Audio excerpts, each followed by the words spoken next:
Welcome to Village in Motion.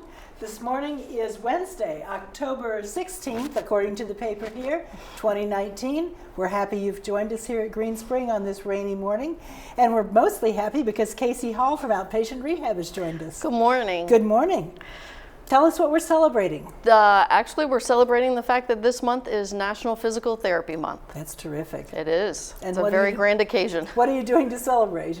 We're acknowledging that we are wonderful people and that we do a lot within the community, and we hope that we help a lot of people, and I hope they see the benefit of it. How many physical therapists do we have here? Currently, I think roughly, let's just say 10. Okay, you could tell us anything and we wouldn't know. That's a good thing. Well, we serve Garden Ridge, we serve outpatient, and they also have some therapists in home health. So. Okay, so tell me what your favorite part is about being a physical therapist. Well, actually, I'm a physical therapist assistant, okay. but nonetheless, that's all right. The best part is I feel I am in the field, most definitely, grounded and rooted. My favorite part about it is trying to help people understand what's going on with them and to help them educate themselves so that they are then able to take care of themselves forever and always. Because it isn't just, here are your exercises, have a nice day. It is, we need you to understand that there's a reason and a purpose. Everybody here on campus has gotten here because they've been here for a significant period of time. Right? So everything that we have to deal with isn't because, sometimes it is. I tripped and fallen and I've broken something. So that's a kind of an immediate. But most of the time, what we're dealing with is the life changes that are associated with people as in when as I came they to get see older. You because my knee was hurting. Correct. Yes. But like you say, sometimes it does take, obviously I believe that anything takes longer than what anybody wants. Right? So it's always the ongoing. Yes, that is why it's good for us. But like you say, the changes and the exercises and the things that we do are designed to help improve strength, maintain function, improve mobility so that eventually, you will feel better if it's associated with pain. But most importantly, that you'll be able to keep going as long as you can where you want. I think the most misunderstood thing about physical therapy is that I'm going to be able to go and see you and you're going to fix it and life will be wonderful. Yes, and if my magic wand worked, I wouldn't be here now, would I? That's right. Yes. That has to do with the fact that we're going to help you and we're going to help you understand, and then we're going to provide you things. Yes, we can make some pains better. We can decrease pain, and that's the most important part. But the long haul is you need to do what you need to do. Now here's another misunderstanding. Is physical therapy someplace where I can go and get a massage? Typically not. The massage therapists are educated, they are licensed within the state, and they are good at what they do. That's why everyone loves to go get one, including myself. They're just few and far between. But nonetheless, if it is indicated because of a particular diagnosis that you may have, if you're having issues, and the therapist deems that it is medically necessary and appropriate, then yes, we can do it. But it's not going to be as good or as wonderful, right? Yes. As it could be if it was, I'm going in for my hour full back massage for I've never had sleeping. one, so I can't say, other than when a college roommate of mine was studying to be a physical therapist, we all loved the term when she had to learn how to do massages, because of course she had to practice. Yes, I come from a long line of old dogs, so if you started to rub me, I would not move for days. There you go. Yes. Right. So here at Green Spring, we have physical therapists in the rehab facility at Hunters Crossing. Correct, the outpatient clinic. And there is one also at Garden Ridge, correct? Correct. So there's a facility at Garden Ridge that obviously serves the skilled nursing, the people that are there for short stays. I had my knee replaced, I'm going to be there, and then I'm going to go home to transition the long-term care and then also the assisted living. Okay. There is also a component where there are therapists that serve in your home, and then they would come. So it's kind of a transition. So right now, logistically, the medical profession is looking at where people heal fastest, most efficiently. And so in some situations, people are going to the hospital and they're having procedures and then they're going home immediately, and then they're being served by a home health company for their nursing or if the doctor feels that it's medically necessary. And that's happening to my sister-in-law, even as we speak, is getting a new knee. Well, good for her. And my brother tells me that for the first 2 weeks there will be a physical therapist coming to her home, and then she will need to go to the physical therapist. Right. So that seems to be in regards to the orthopedic joint replacement, that seems to kind of be now the norm if people are appropriate to do so. Right. Obviously the logistics of we can't send your sister home by herself in a home without anybody there. Logistically they like to have somebody with you. Good point. Family point. I went and stayed with my mom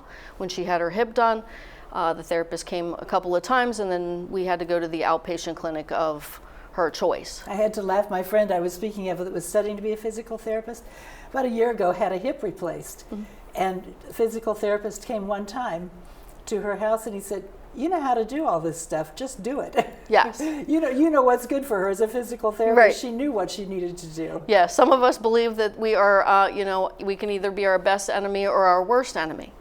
So. But the key is to follow the exercises and to do the exercises. Well, that would be the hardest part of all, is because when we're seeing you and you're having pain or discomfort and that starts to improve, the logistics of, well, it's not bothering me anymore.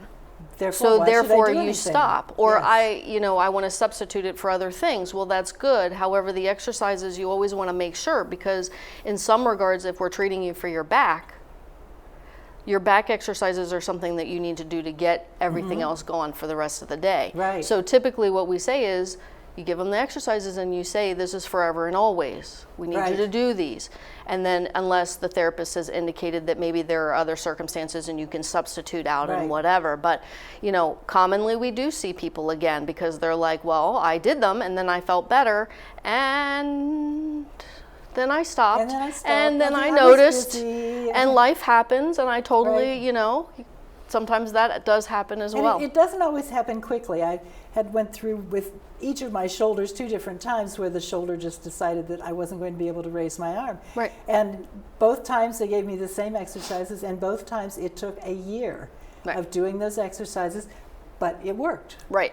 Right. And like you say, you have to keep at it. The hard part is like you say, a disruption to your existence because you have a discomfort or a pain seems quite monumental. And any disruption to your personal existence, despite how minor or how large, always is a disruption. Right. However, when you're talking about, I'm 51 years old. If I have to spend 6 months of my 51 years doing something or a year of doing something, in hindsight, at least right now, it seems pretty significant. 10 years from now, I'm going to be like, oh, what a blip. Kind of like, the kids were babies and then now they're like walking around hitting you in your head. So that's what you got to do. So you're a physical therapist assistant. Yes, ma'am. So you have a 2-year degree. I have a 2-year degree. To be called a physical therapist, what does one have to do today? So currently what happens is that all programs have shifted into a master's program. So when I started many years ago, it was you had your Bachelor of Science degree. You would graduate and then take your licensure exam to practice in the state that you wanted to. It then has shifted into a master's program. It is then shifted into having a doctorate standard.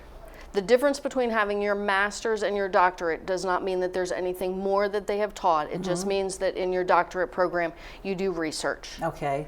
So it isn't like, well, if this person only has a master's, because you will come across people who still are within the profession that have their bachelor's or that have their master's. But today, to become licensed and certified, if a child needs to go to school today, they need to get their doctorate. It's going to be a long haul. It is a lot of the programs have a 5-year degree. A lot of the programs are doing 4 years and then you have to go and get your doctorate someplace else. Interesting. But nonetheless, that is the practice. Now, I will tell you also as well that even though there are some people that are practicing with their bachelor's and their master's and their doctorates, we are all required to maintain educational gains within our licensure years. So every 2 years, we have to reapply for our license, and we need to have continuing education. So it's not like, well, this not person like you isn't up to graduated and date. that's it. Well, exactly. And it's not like, Right. well, this person doesn't have this. We all have our specialties. Some of us, feel like we're a little stronger in one suit than the other. However, it doesn't mean that we graduated 29 years ago and now we're sleeping in a corner. Well, it's a great field to be in. Yes. For those of you watching, if you have grandchildren looking for something they might like to do, there are 247,700 of you. Wow. Out there, did you know that? And the job outlook for physical therapists is terrific.